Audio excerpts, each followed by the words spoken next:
Ako si Ana, sa batang edad, nahilig ako sa tsopahan. Noon, nagawa ko ito sa anak ng aking nobyo. Si Ray ay anak ng aking nobyo. Gwapo si Ray, medyo may pagkamistiso ito. Kahit noon, parang masasabi ko na meron na akong pagtingin sa kanya. Sa anak ng nobyo ko. Ngunit pinipigilan ko ito dahil baka malaman ng aking nobyo na ngayon ay tatay niya. Isang araw umalis ang tatay niya para pumunta na sa kanyang trabaho. At gaya ng dati, kami lang ng anak niya na si Ray ang naiwan sa bahay. Magkatapat lang ang aming pintuan o kwarto ni Ray, kaya nakikita ko ni Ray mula sa kanyang kwarto kapag bukas ang pinto.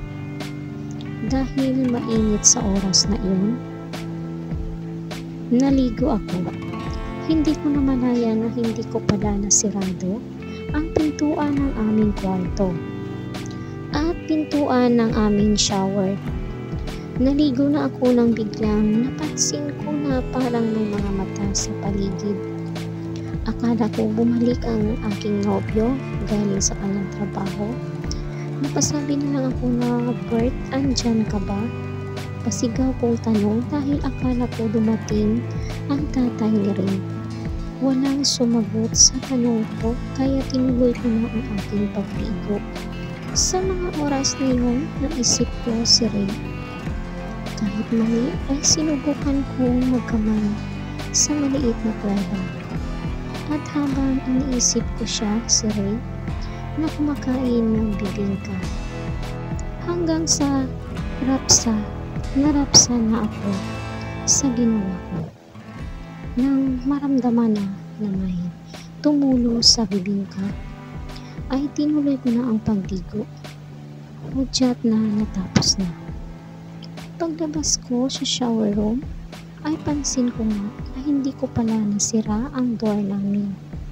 Nakikita ko din na bukas din ang kwarto ni Ray, ngunit hindi ko lang ito pinansin. Habang nagbibihis na ako, nararamdaman ko na parang may tumitingin. Napansin ko sa gilid ng pintuan na may anino na nakatayo sa gilid.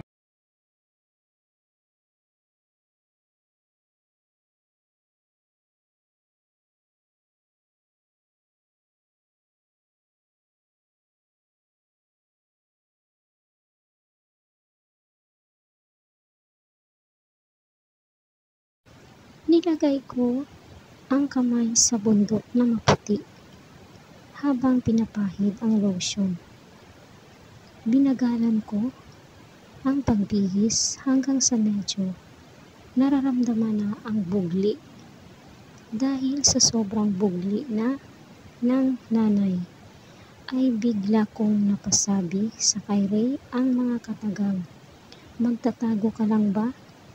Ayaw mo ba ng bundok at kuweba?" Hindi pa rin napakita si Junjun o hindi pa rin siya nagsasalita. Kaya nagsalita ako ulit. "Huwag kang mag-alala. Hindi ito malalaman ng itay mo. Atin lang to." Nagulat ako at lumabas mula sa likod ng pintuan si Junjun.